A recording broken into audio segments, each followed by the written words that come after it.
This is Thursday morning at 7:42 a.m. The one thing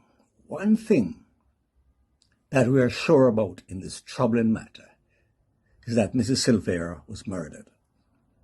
Now, I listened to DCP Bailey and his comments about the case to date.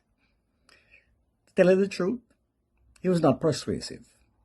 And in fact, I found his analysis to be shabby. Why did I get the impression that DCP Bailey seemed to be on the defensive? He was stout in his defense that the JSF sergeant who went to the Silvera property did not act improperly because he did request a postmortem be done.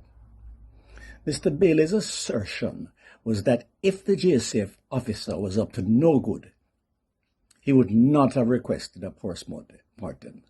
Really, DCP Bailey? Come on, man. Better than that.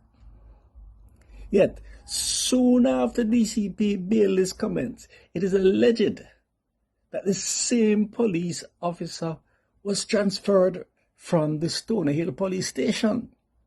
Now, that is most curious. Did he suddenly develop an allergy to Stony Hill people?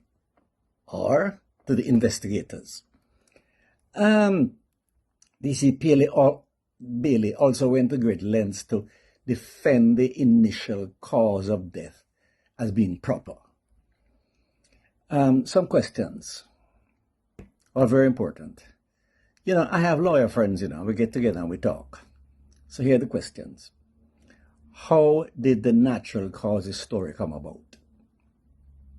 How did the JCF officer not see the entry points for the gunshot wounds, whether it was in the torso or midpoint the body? Now, Mrs. Silvera was shot 3 times, according to reports. Now, as someone who was shot in the upper arm in 2020, I know that bullet entry points are easy to see and they leave clear marks. Let us not even get the blood splatter. I don't think the room she died in could have been retiled and painted before the JSF officer inspected it. Did the JSF officer even examine the body or go in the room? Or did he simply take the word of a very important person, an MVP? Was the call about Mrs. Silvera's death to the police 119 emergency number or to the private cell phone of the JSF officer? Who made that call? Did Mr. Silvera know the JSF officer who went to the Silvera property?